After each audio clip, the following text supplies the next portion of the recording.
Today's episode will be about marriage. I think as bad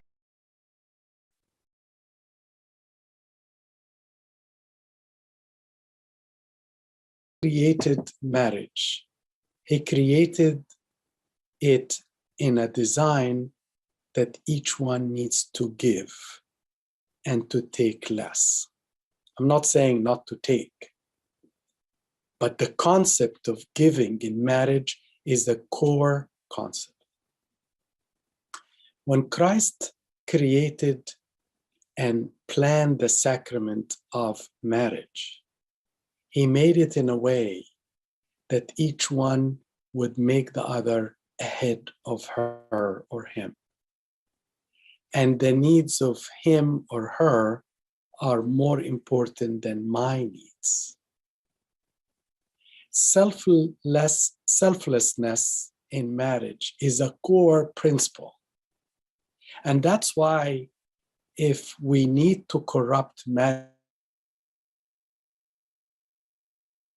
to become selfish.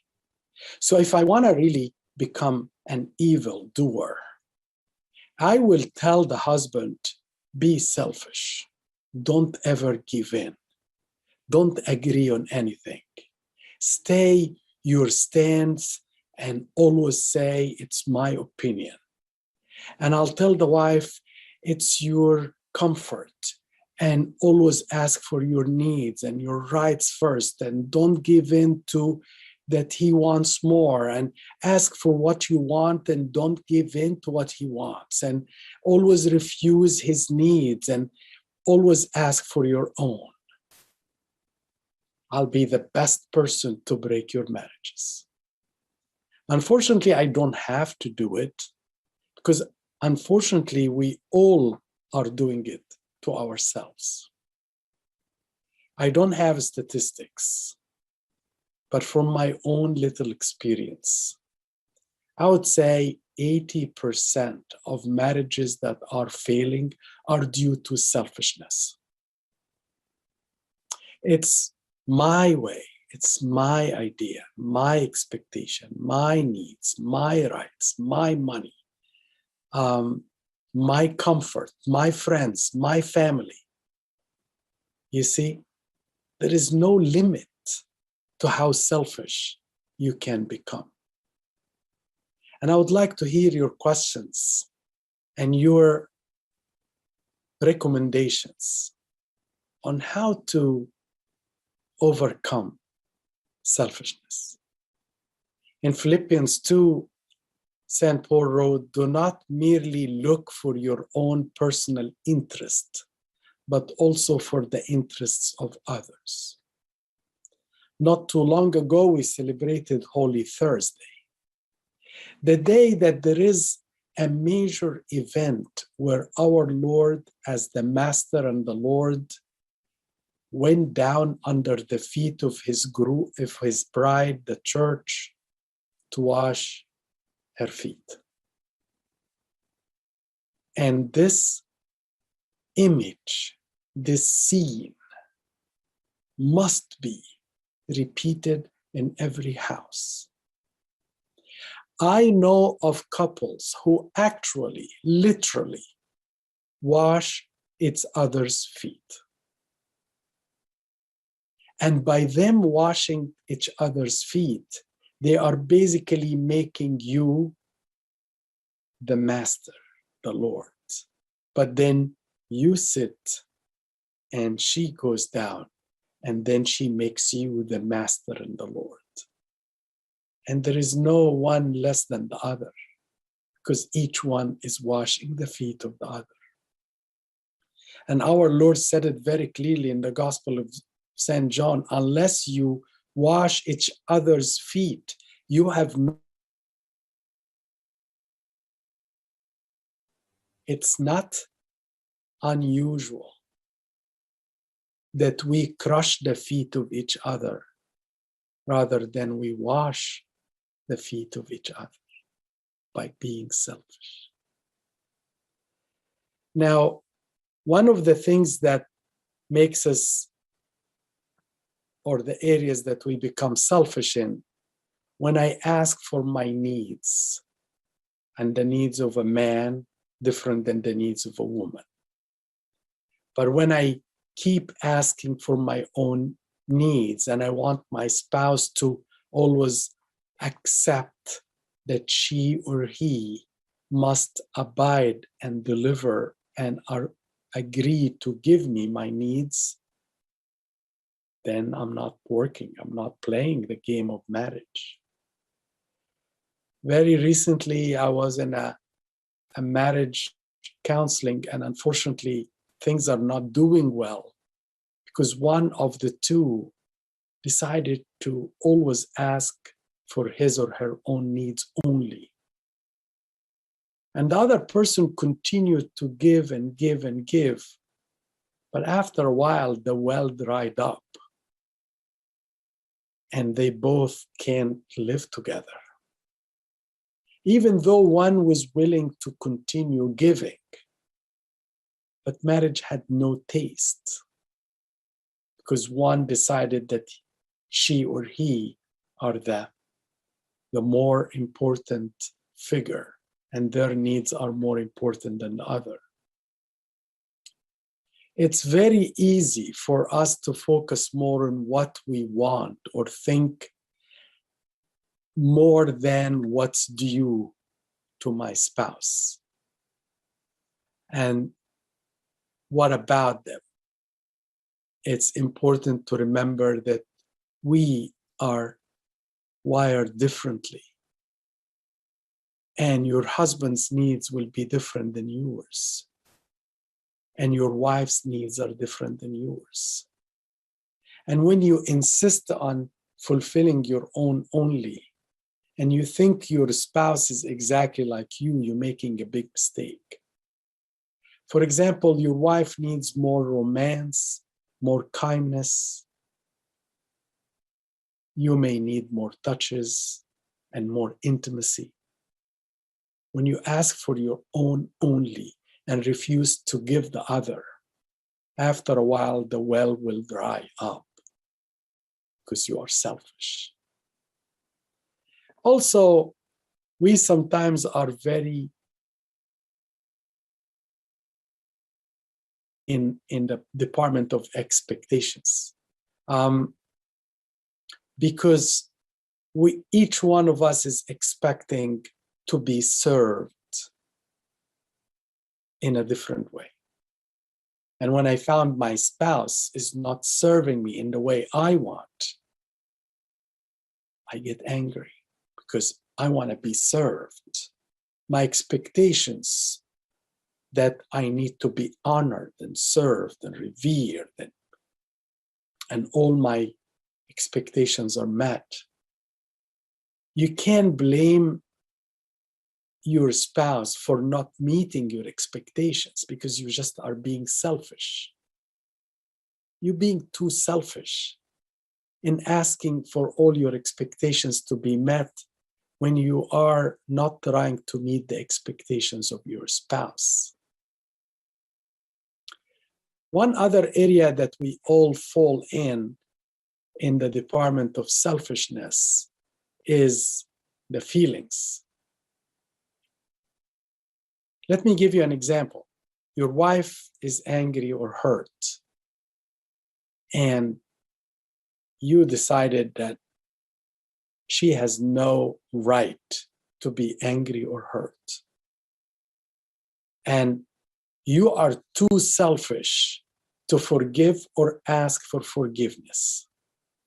So you leave her in her anger or hurt. You're too selfish to be kind on her feelings, to lift up her hurt, to be kind on her pains.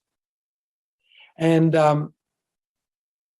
basically, the emotions may control one of us and makes the other person subservient to the feelings.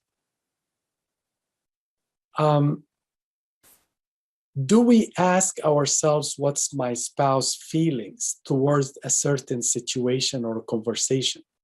Or do I contend by saying, As long as I think this way, as long as I feel this way, it doesn't matter how you feel. I am too selfish. Have you ever thought of your spouse's response to certain argument? Have you ever thought of your spouse's feelings towards a certain discussion?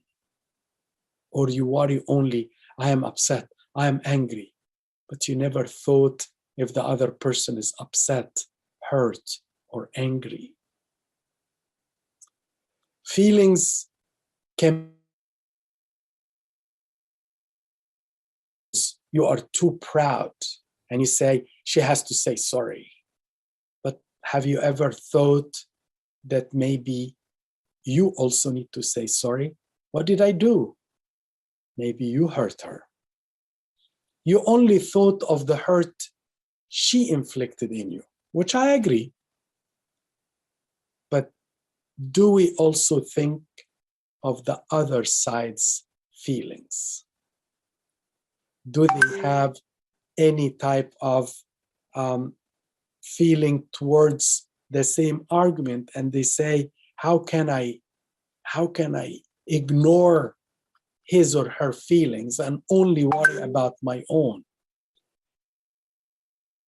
I'm getting more questions, but I would like to go on a little more, waiting for more questions from you, then I'll stop and respond. One of the things we are also can be selfish in is our opinions. I understand that we don't have to agree on everything, but actually agreeing to disagree on some things is okay. But to be very angry that your spouse does not agree with you, that's selfish. Why he or she has to agree with you on everything? Who made you the wisest? Who appointed you a judge? Since when you claim that you know it all? So by you really want to have your opinions listened to, agreed upon, and never opposed, you are selfish. There are so many women, as much as so many men, they don't like when their opinions are even argued with, or God forbid, disagreed with. Why? How? When? That's selfish. You're breaking your marriage. Who said your opinion has to be the only opinion?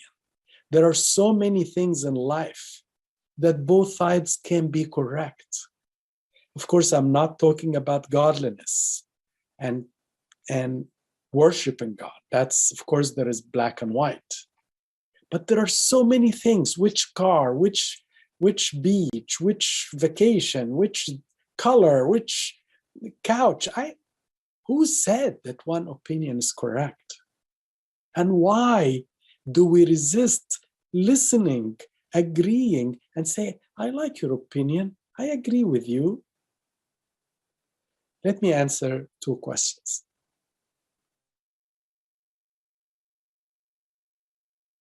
Pregnant because she is afraid about her body, and she always says when or if she gets pregnant, she will never breastfeed our baby for the same reason. I think it's kind of selfishness. What should I do? Thank you for your question. I really appreciate and I'm honored to receive all your questions. I want to go a step back and say, speaking about children must happen in the pre-marital state. One of the things that I insist that engaged couples is speak clearly and frankly and honestly. When do we have our first baby? How many children are you planning to have? You can't imagine discussions like that happening after marriage, and then all of a sudden somebody says, oh, I'm not planning to have a child for 5 years. But you didn't tell me, but you never asked. But certainly it goes under the department of selfishness. I agree. Because having a baby is the most amazing blessing married people can have. Of course, you may not be able to have a child, and God still will bless your life. But if you both are worshiping God and God gives you that blessing, you may go to heaven by you raising that child. So by you deciding against that blessing unilaterally, without considering the opinion and the feelings of the other person, that's very selfish.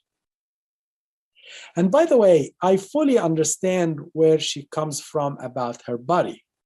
But to tell you the truth, women now know how to take care of their bodies during pregnancy. And so many women do not gain weight after they deliver. They go back to the normal size. And yes, and if they cannot breastfeed for a long time, it's okay. A lot of women now don't like breastfeeding. Maybe we ask them to maybe 2 to 3 months, at least we give good antibodies for the baby, and then they can stop after. I'm not recommending it, but I understand that many working women do not feel comfortable breastfeeding after the 3rd month, which most of the categories of work will require them to go back to work. So I understand that. So for breastfeeding, maybe you can bargain. And don't be too selfish also and say, my mom breastfed me for 2 years and I need more. No, I mean, this is you can bargain with. But what I wish your wife can listen humbly. Please don't be selfish and refuse having a baby. God forbid, maybe when you want to have a baby, maybe you will not be able to have a baby. Leave yourself and ask for God's will. And if it's His will to be having a baby now, then great. Have a baby, grow him or her in the fear of God, and be blessed. And if the breastfeeding may affect your body in a shape or a form, I understand. But please don't go against having a child.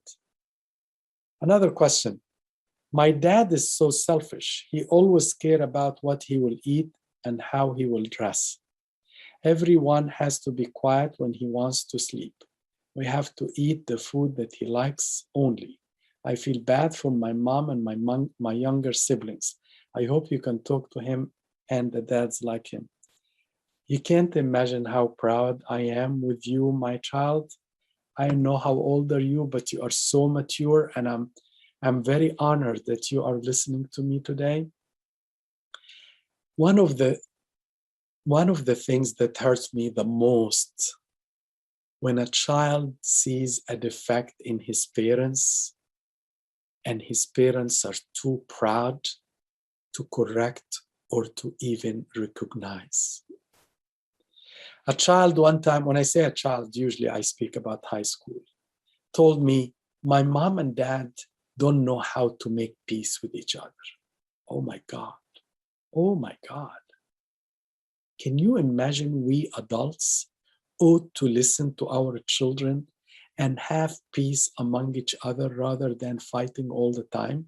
Because our children became our teachers. Same like this. A child, a high school kid, calling his dad a selfish, worrying about his own younger siblings. Wow, what a mature kid. This dad should be so proud of his children. And I urge every parent, selfishness hurts our children badly. They are such an amazing blessing in our hands that God had given them to us for us to grow them and make them heirs of the kingdom of heaven. We ought to be role model in every single thing, especially in giving, not taking, in agreeing, not controlling, in allowing the opinion of others, not dominating, in bowing down and washing the feet literally and symbolically rather than sitting down and let others serve us. Believe me,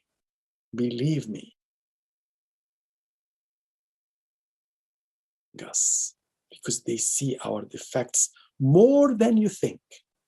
They are the thermometer of the house. I can talk to a kid and learn about what is going on, not because he wants to tell me stories. He tells me, I'm so upset, my dad is drinking. I'm so angry because my mom doesn't want to talk to my dad. I'm so hurt because my dad always wants to be helped and served and wants to watch TV in the channel he wants, and he doesn't care about anybody else. What do you tell the son or the daughter? You tell them grow up? They are grown up. I wish I can tell the parents with all respect to everyone. But please, please listen to our beautiful young youth who are teaching us, make peace. One of the things that I haven't talked about, and I wish I can just give it a minute or two, if you want to be selfless, forgive. You want to be selfish, don't ever admit you made a mistake. Good for you, man. Good for you, woman. Never accept that you made a mistake. But don't think also you're going to heaven. Because if you don't forgive others, how do you expect God will forgive you? And if you don't admit your mistakes by saying sorry, how do you want others, your wife, your husband, your children, to say sorry? Forgiveness is a flag of selflessness. And lack of forgiveness is a marker for selfishness. So please learn to forgive and learn to be ready to give more and more.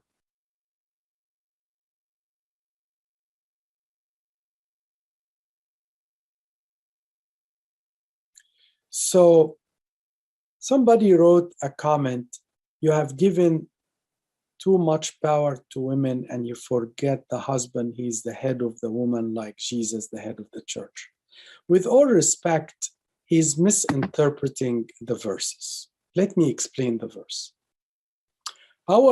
St. Paul truly wrote in his epistles that the man is the head of the woman. But then he said, Christ is the head. First, he said, women must submit to men because they are the heads. But then he wrote, and both of each other must submit to each other, and both must. A big mistake men have in their mind that women must agree on anything the man says. Actually, it will be true if the man is truly a Christ-like. But if the man is not truly a Christ-like and a human being like me, then both of us should submit to each other, and both of us should be respecting each other. Respecting each other. Let me tell you something, man, about being a head. Some of you may be doctors, they will understand me, but I will try to make it in a very layman terms.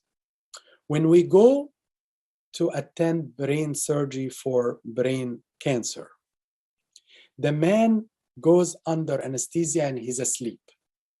They cut the skin, they make a hole in the bone, then they open the covering of the brain called the meninges or the dura, Then they wake the patient up. They stop anesthesia. They put him in between anesthesia and awakeness, because he is cutting a tumor very near the speech area, very near the hand area, very near the eye area. Then they start asking the man, raise your left hand, count 1 to 3, raise your right finger, raise your left index. And if they find that he can't raise, they don't cut. What do I want to say with all of this? If you want to be the head, you feel for the pains of others, but you don't feel for your own pains. Oh man. The brain is insensitive to its own cutting.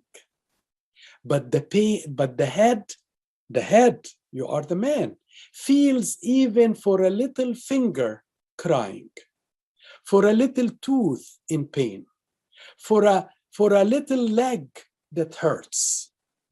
I think your wife is much more than a leg or an arm.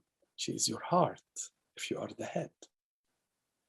You need her and she needs you, and they are inseparable.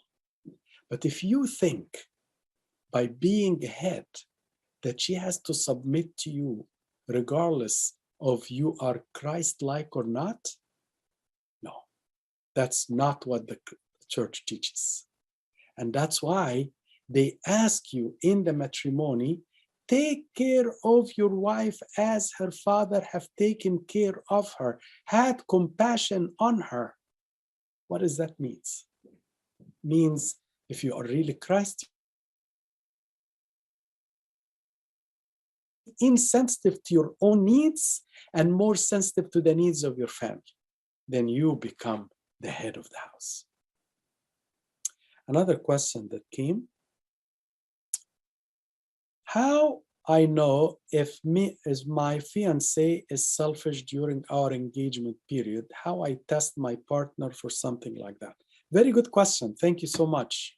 And I love that we are talking also pre-marriage, because this is, for us to produce great marriages, we need to be well-founded. Number one, and I have a whole, I think, recording about the cardinal or the red flags. Selfishness, to test it, number one, watch out for if he is willing to say sorry or not. If she is willing to ask forgiveness when she is late or made a mistake, or she was angry and said, I'm sorry, my fiance, I didn't mean to do that. Asking, if you tell her or tell him, please apologize for this and say no, that's a bad sign. I didn't make a mistake. Why should I apologize? I didn't start it. This is not good signs. Selfishness also appears before marriage when a person is only looking for her or his own needs. I want this in the time that I want, in the place I want. Number three, if a man is requesting so much physical touches and does not want to respect the sanctity, the reverence, the respect of the body of his future wife or future husband, that's selfish, because you want your own needs. 4, if she or he does not want to ever change his opinion or her opinion about something, they want to make a decision, they are only the decision maker, regardless of a man or a woman, that doesn't matter. And they don't want to ever change their opinion about anything. Let me answer another question. How can we assess how selfish and in what way we are selfish in order to have a starting point to begin the healing process or working on mutually becoming less selfish and more selfless? Thank you. Amazing question. Very positive, looking for how to heal rather than how not to heal. With that, let me start by coming to how to heal selfishness. Number one, admit when you are selfish to yourself and to your partner. Like say, yesterday I took the remote control, and I flipped the channel and I watched the game and I didn't even ask your permission. I'm so sorry. I didn't mean it. You admitted you are selfish and you apologized. Yesterday you wanted to go to your mother and I said no. And after I thought about it, I was selfish. I should have gone with you. I let you go alone. I'm sorry.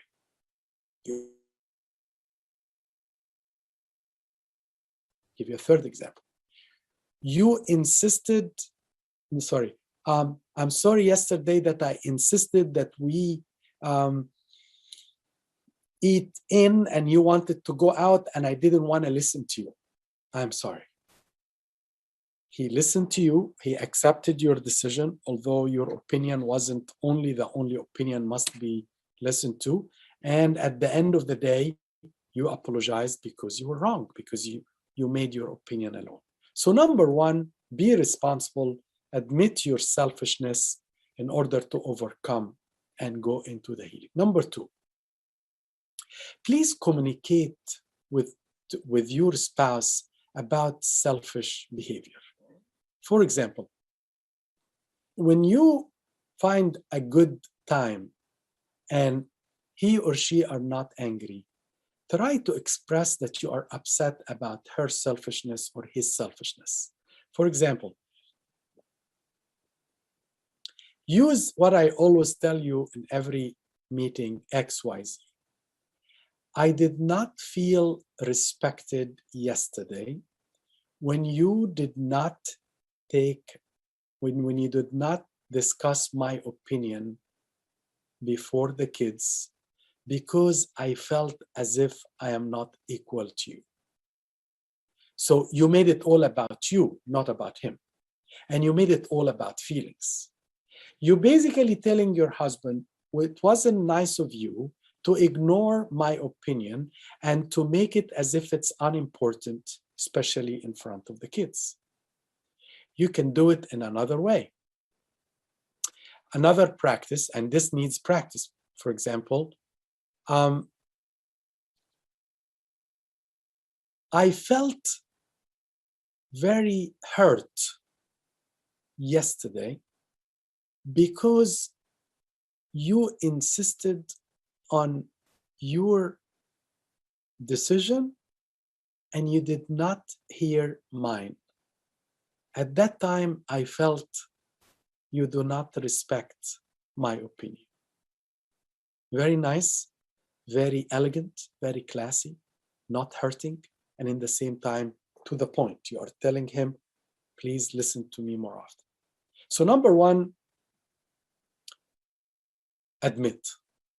Number two, communicate the selfish behavior. Number three, in Romans 12:1, there is something about changing your mindset. Changing your mindset meaning that anything you plan to do, think that you are number two, not number one. And I tell that for men and women. Try to think that you are not the most important in that equation. That's a mindset. That's rather than you say I all the time, say we and us and all of us. Rather than say I want, I need, my comfort, my opinion, my decision, my plans, say our decision, our plans, and so on. Number four, when I talked earlier about washing the feet, I wasn't actually kidding. As I said, there are couples now are washing each other's feet in their anniversary during Holy Thursday. They go home and wash each other's feet. The man washes the feet of the woman and the woman washes the feet of the husband. And by the way, this is a commandment by Christ. If I am the master and the Lord has washed your feet, you go and do that to each other. And there isn't better than a husband and a wife doing this amazing blessing. By that, you are basically serving your spouse. You can ask your spouse, how can I help you today? What service can I do to make your life better, happier, easier? These questions are so good and will be so much welcomed. If your husband heard it one time, he will say, oh my God, my wife.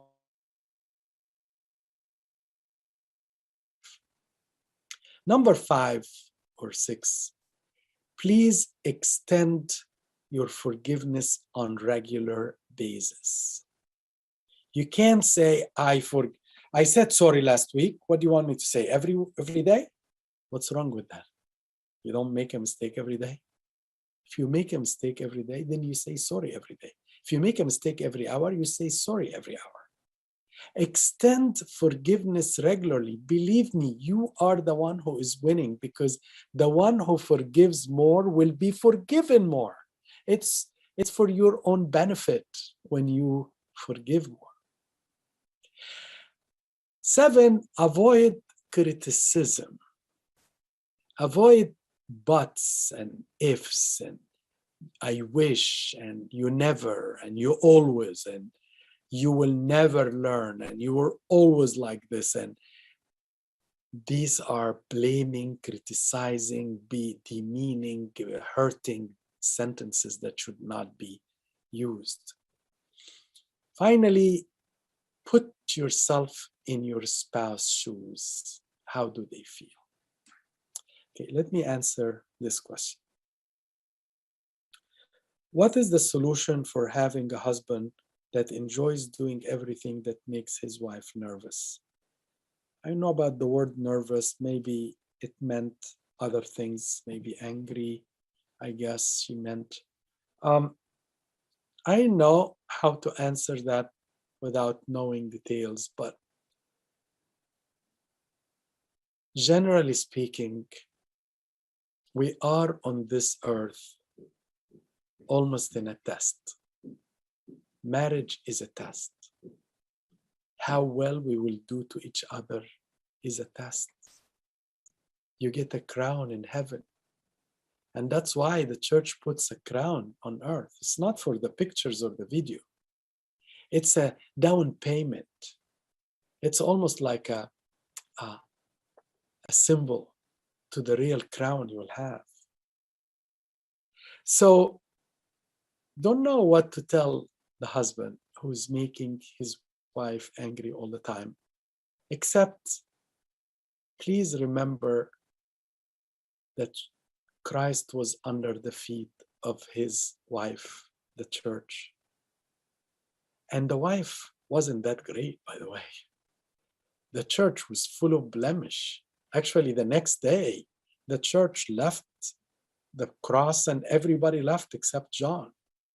So to tell you the truth, the bride was actually, the bride was very effective, but our Lord was willing to wash the feet. So for you to make your wife angry all the time, of course, I don't know the story.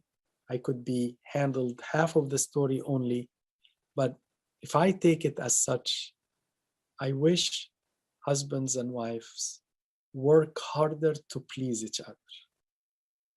I wish that can be our motive, our goal. How can I please? How can I make her happy? How can I make our home better? I want to just, in case the question need to be also listened to the husband, I wonder if the husband also partially right and you are not listening to him at all and you always argue with him all the time and you want your opinion to be your will to be done. I'm 100% could be wrong, but just in case for the 1%, please also, if you wish your husband to change, try to change your ways as well. Your husband may never listen to this, but now you are listening. Since I cannot help you in changing your husband, but how about if I give you a little advice, my little sister? Your husband is provoking you, is intimidating you. is stimulating you to become angry. How about if you cool it, calm it, count 1, 2, 3, 4, 5, 6, 7, 8, and don't answer. Smile and give him a cup of tea or a drink. As the Bible said, face evil with goodness, not face evil with evil. Maybe when he sees that you are not getting provoked and you are not getting angry, he may stop provoking you. Another question. I am a very selfish person. Thank you so much that someone, rather than confessing to the other, he or she is confessing about himself. I am a very selfish person and I don't know how to change myself. I'm single because I can't take care of anyone except myself. It is my parents' fault. They never teach me to be a normal human. Habibi, I love you. I I know why I said that you are a man, but that's my feeling. Um, Habibi, thank you so much. You are very humble. The person who writes these words about honored to answer your question. Now, I would love to talk to you more personally, but I am not sure if you are very selfish because selfish people are usually very arrogant and never admits a mistake like that. So I am afraid that you may be overcalling yourself and you need to speak to your father of confession to make sure you are not scared of marriage for the wrong reason. Number two, let's assume you are truly selfish and you only like to serve yourself. If I were you, please volunteer, please serve, give your time and effort and money to others. Give from your time. Go to soup kitchens, go to nursing homes, go to places that you can serve in, whether in the States or Bolivia or Egypt or Africa or any place you want. The person who serves becomes selfless because after a while, he is only giving. He doesn't take. And believe me, you will be taking so much. You will be taking joy. You will be taking peace. You will be taking happiness that taking materialistic thing will never compensate. So number one, ask another person if you are really truly selfish. Number two, start volunteering your time, health, money, effort, everything. Serve the children. Go to the some of those special ed homes and go to some of the nursing homes or hospitals. Go to soup kitchens. Go to homeless places. Give, give, give. And also number three, please ask God, God, please make me generous in giving rather than skimpy and taking. God is so good in answering prayers that parallels his will, and that's definitely his will to make you selfless, because it was too selfless from God to give himself as a sacrifice for our sake and to become the amazing aroma on the cross on the 6th hour. Number four, I don't want you to be scared of marriage. If I hear your question good, I think when you or with him, I have a feeling you are not too selfish as you think you are. But again, start working on the service, on the prayers, giving from your own time, and so forth. I want to give you a couple of verses just to be complete in our discussion. For where you have envy and selfish ambition, There you find disorder and every evil practice. 1 Corinthians 10. James 3. No one should seek their own good, but the good of others. 1 Corinthians 10. Let each one of you look not only to his own interest, but also to the interests of others.